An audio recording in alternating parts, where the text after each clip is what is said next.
One quick ask before we get started. If you're enjoying the show, take a minute to rate and review us on Apple Podcast or Spotify. If you're on YouTube, subscribe so you don't miss what's coming up next. I've heard this for many years when working with sales professionals. My family is my priority.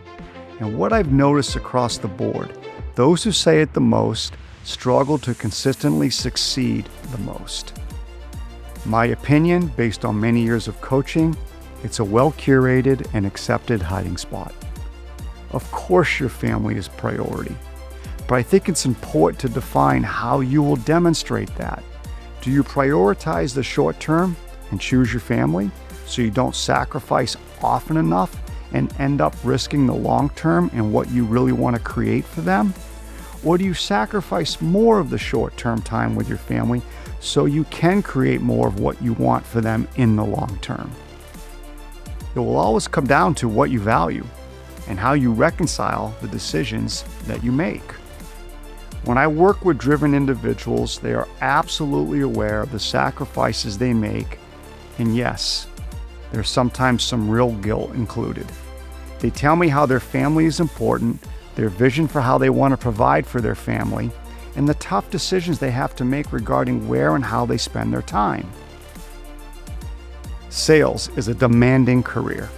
The best professionals in this field know that, and most of them chose it anyway because of what it can provide: the freedom, the earning potential, and the ability to build something and create something real for the people they love. But here's where it gets complicated. This career demands the kind of consistent discipline and sacrifice that can feel on any given day like it's taking you away from the very people you're doing it for. That discomfort is common, and how you navigate it, or more honestly, how you reconcile it, is exactly what Pam and I are getting into today. Finally, if today's topic interests you, you might also enjoy one of our earlier episodes with MJ Insurance Chief Growth Officer Andy Veter called "What Do Your Routines Say About Your Real Priorities?" Give it a listen if you want to learn more. Let's get started.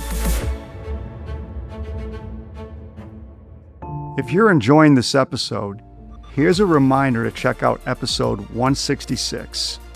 What do your routines say about your real priorities? It's an important look at how the habits you keep every day can reveal what actually matters to you.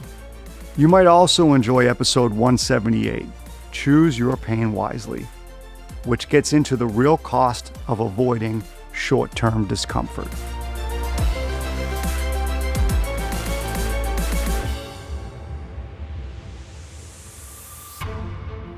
Pam, I had this really interesting opportunity this week to see true dichotomy play out.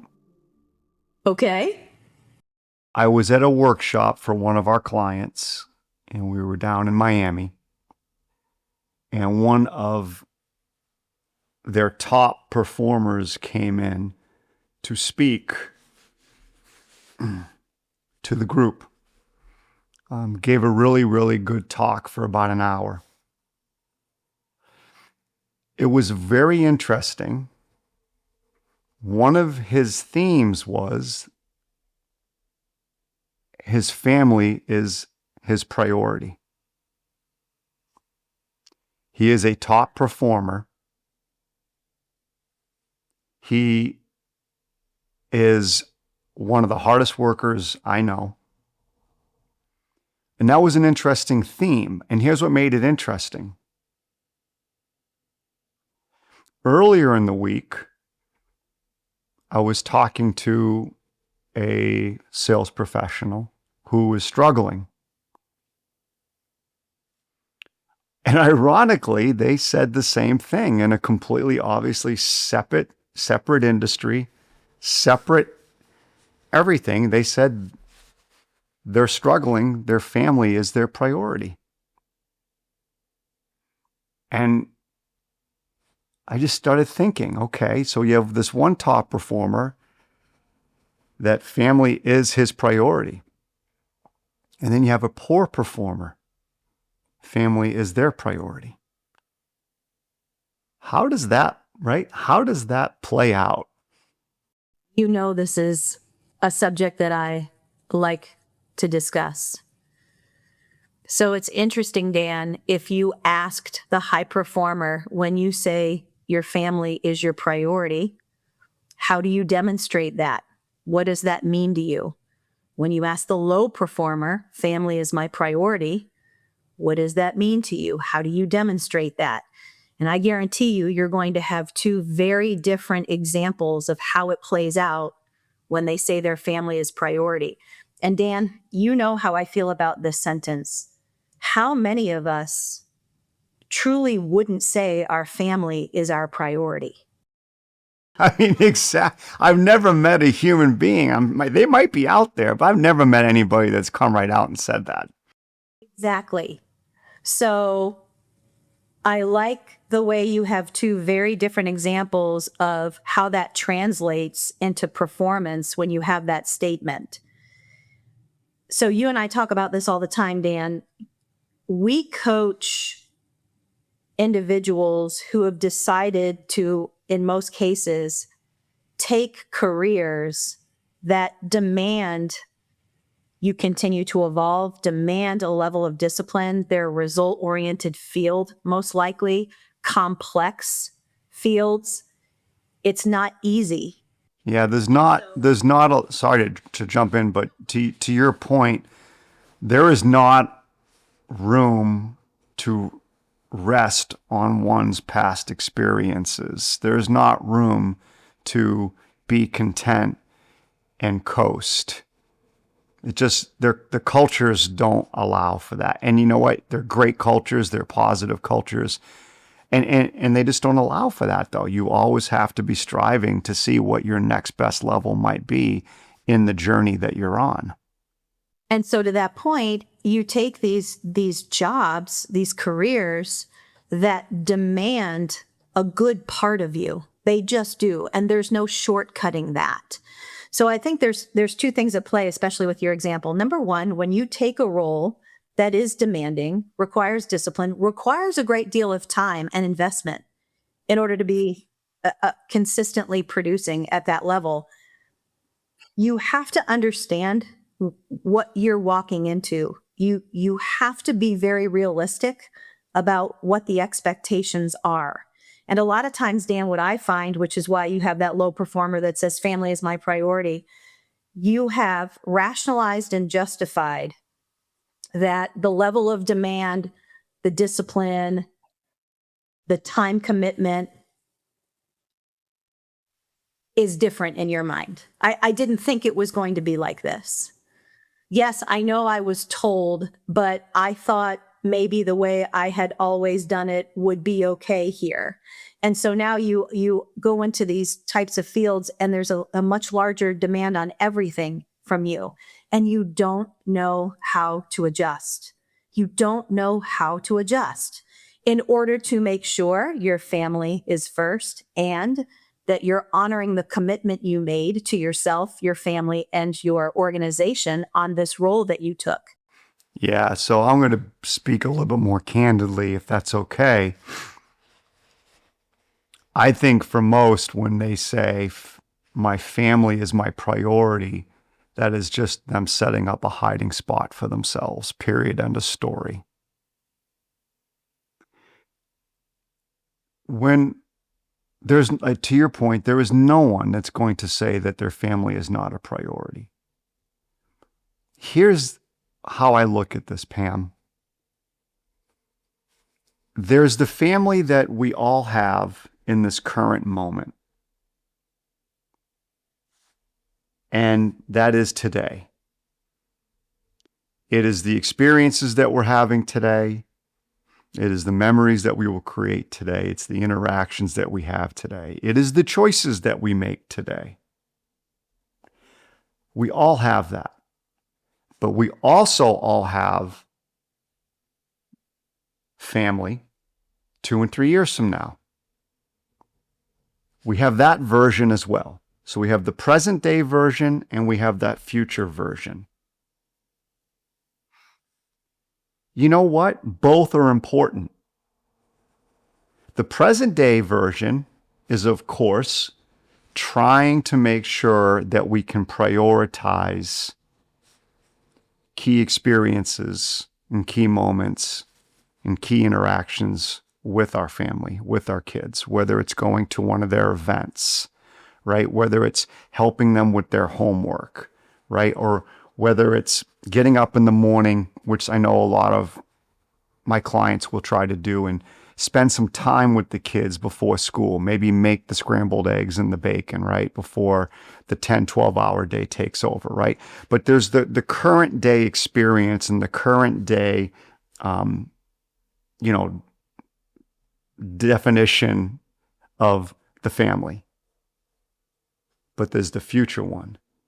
It's the one where who's paying for the college, or, right? Who's going to pay for the extra coaching, or who's going to pay to help open doors for your child because your child is gifted in some areas. And because they're gifted in those areas, there's going to be a need to pay, a financial need to support that child, to take advantage of that child's gifts, right? There are the vacations that you envision, right? The moments of just you and your family somewhere in the world, experiencing that world in that moment together, right? And then how you set them up to try to hopefully give them the doors to open so that they can succeed. There's that version too. And Pam, no one is going to tell me that future version isn't as important as the present version. And I will tell everybody here on this podcast that no matter how much you try to be in the present version, which is important, no matter how much you prioritize to be in the present version, which is important, it will still fly by at 90 miles an hour.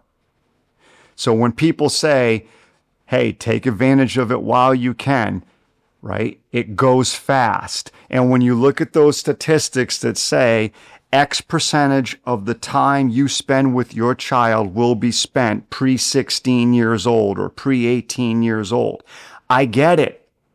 It still flies by.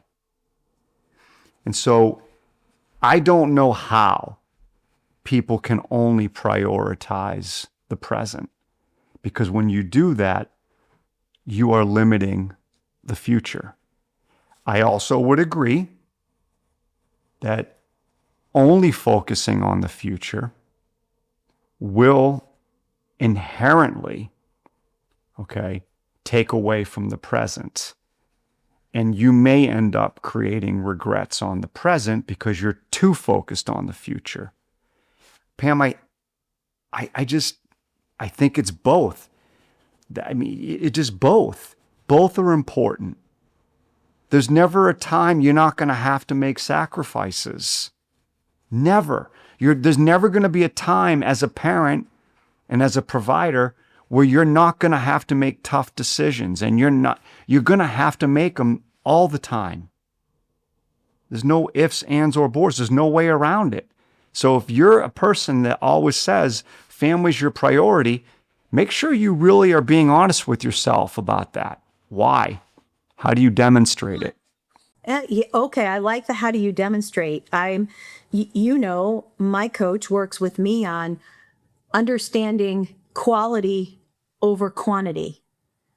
And I think a lot of times we have this vision in our head of what it means to put your family first.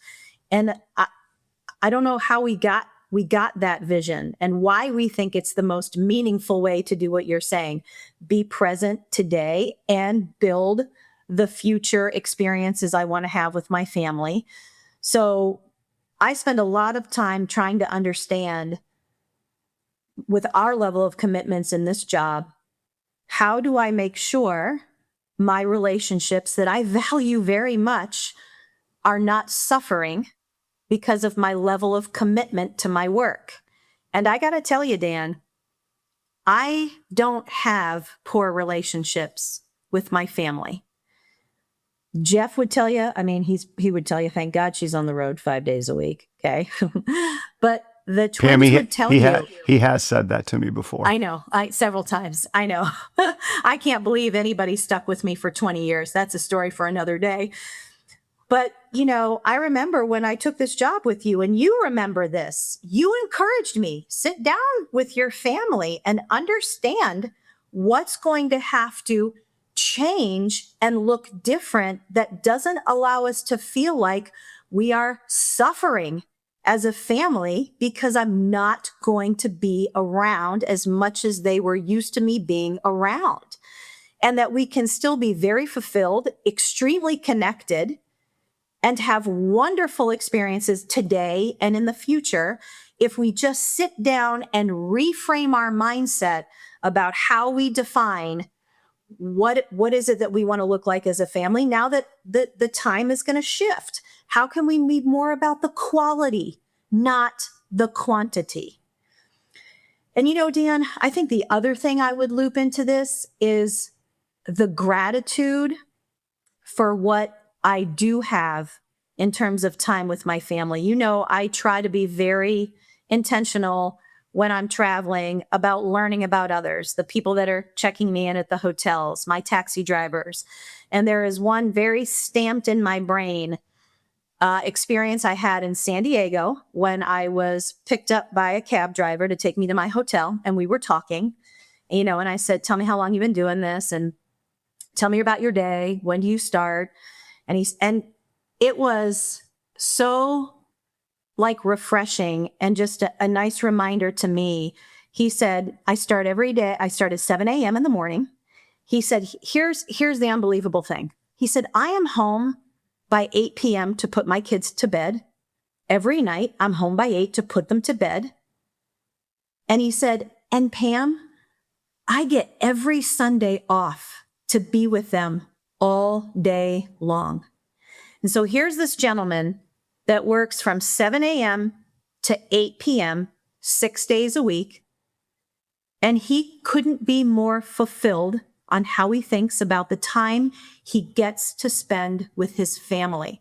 And I'm in the back seat like, oh my gosh, you're bad. Sometimes you're such a horrible or human being. You don't appreciate. And it was just unbelievable the way he was talking about it. And he kept, what a gift. I'm home to put my kids to bed. What a gift. I get the entire day Sunday to spend with my family. When you were talking, I thought about this, Pam, and it's such a great example. So I do feel strongly about this, and I know that there might be some listeners that disagree, and that is fine. I actually feel like we are doing our family and ourselves a complete disservice when we give the excuse that family is my priority. Well, that's great. If family is your priority, then part of that priority needs to be providing for them, making sure that there is safety at home, whether it's emotional, financial, all of that. World is tough. You and I have talked about that. These next generations are going to learn some tough lessons.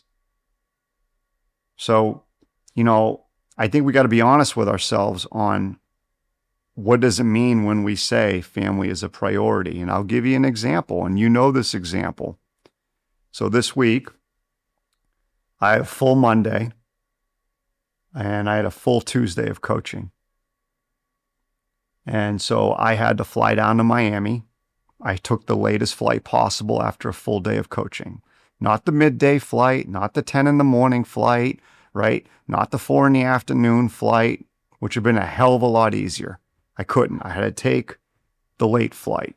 So I get into the hotel at 12:30 a.m. My day starts at 7 o'clock the next morning. Fine. And it went till 5 that day. Then from there, I had to get back to the airport, get on another flight, and come home and get home at 1 in the morning and still get up the next morning to continue my day. Now, at that point in time, one of my children was going through,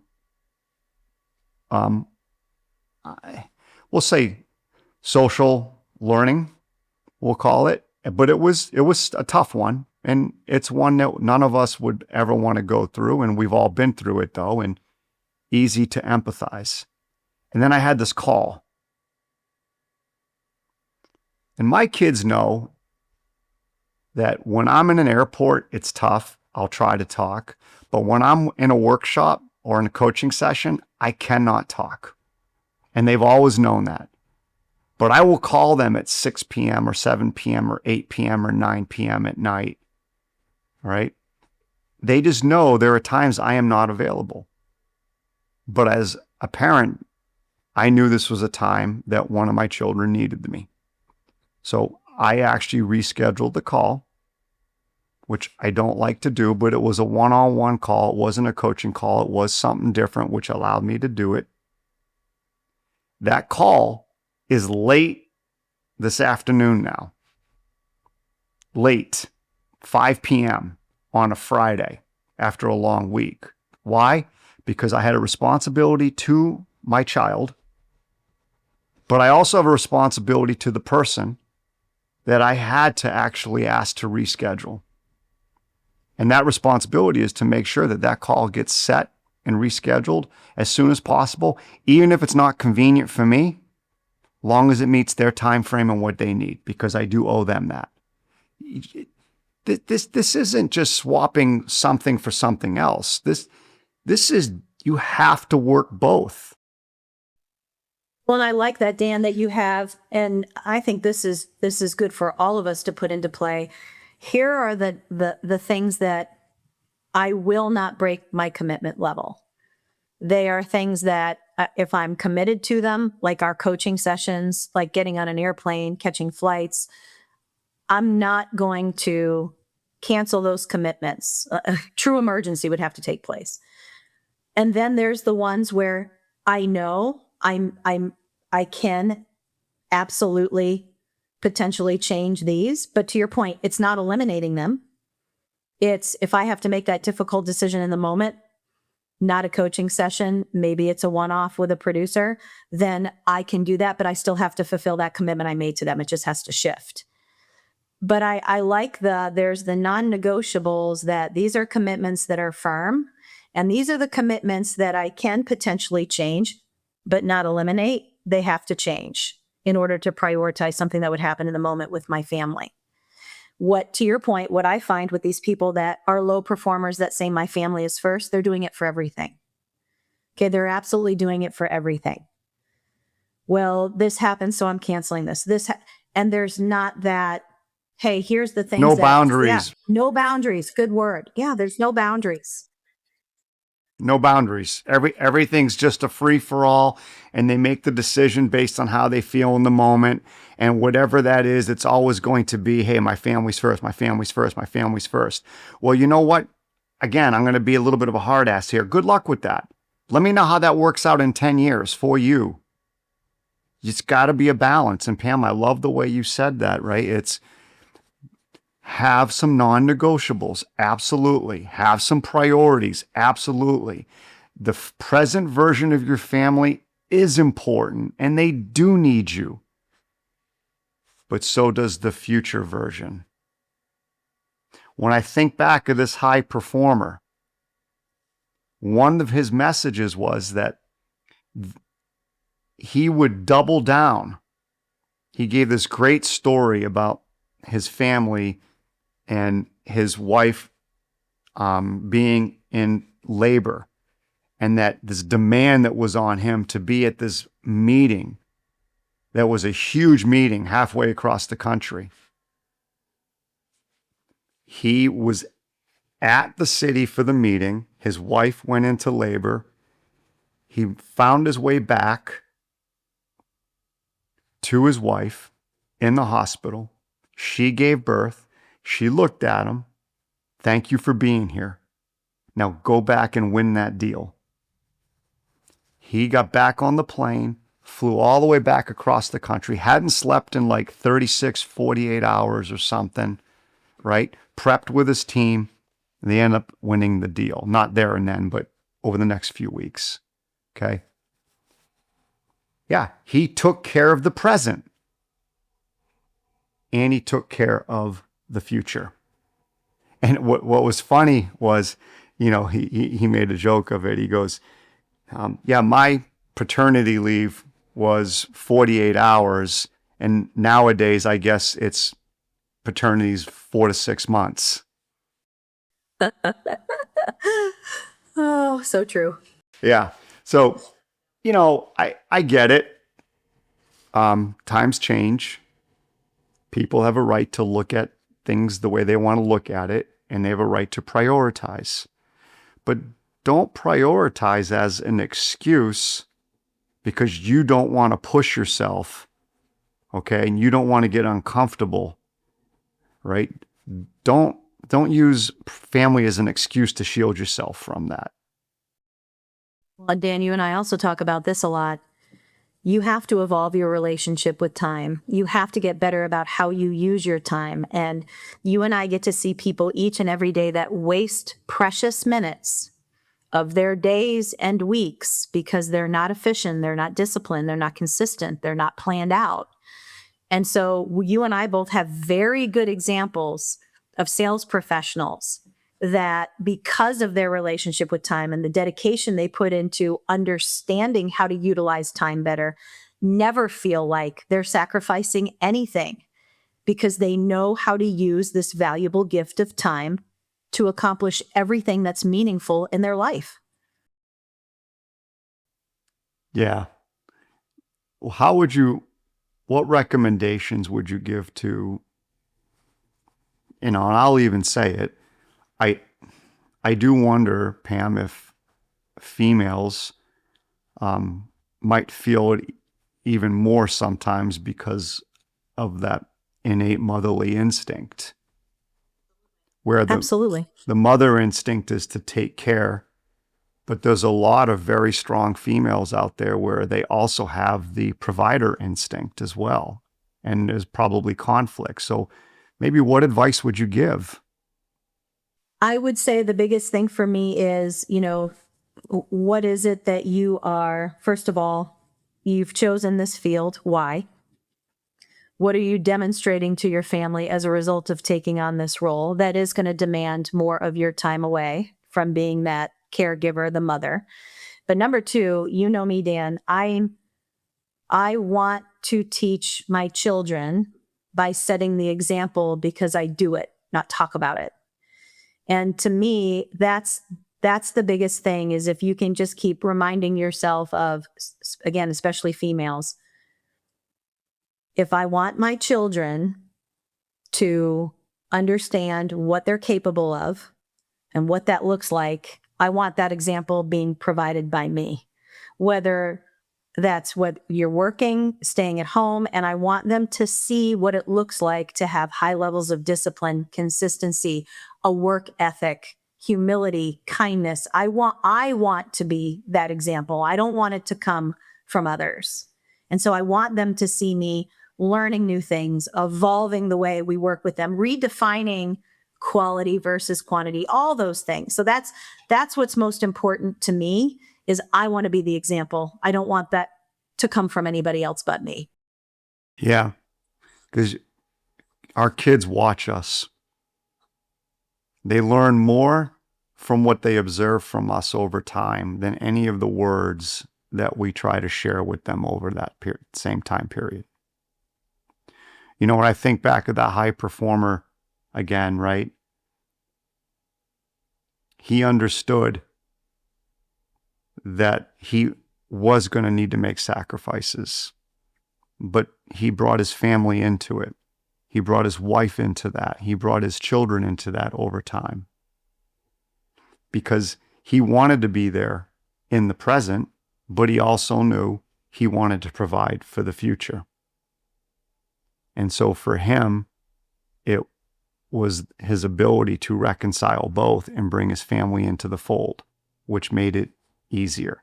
I'm not saying it wasn't still hard, but easier. So, I understand that for some, this is going to rub, and that's okay. If it rubs you, maybe there's some truth behind it and you don't want to come to terms with it. That's understood. But maybe just take a step back and think about this topic. Of course your family's first. They should be. I'd quit my career in a second if I had to save my family. I think all of us would. We'd give up everything to make sure we could save our family if we had to. But when you say your family is your priority, don't use it as a hiding spot because you don't want to do what you need to do to provide for them in the future. Well said. What I want to leave you with is this. When you say your family is a priority, you're actually talking about two different things. There's the family you're present for today, and then there's the family you're building with and toward tomorrow. The opportunities you create and the examples that you set of what it looks like to show up and do the very hard things. Both are real, both matter. And if you're honest with yourself, you'll know when you're genuinely choosing one over the other, and when you're just using the language of one as a convenient hiding spot. So the next time you catch yourself saying, "My family comes first," ask yourself which version of your family you're actually serving in that moment, and whether the decision you're about to make is really for them or for you. I know this is a tough subject, but it's worth it. Until next time.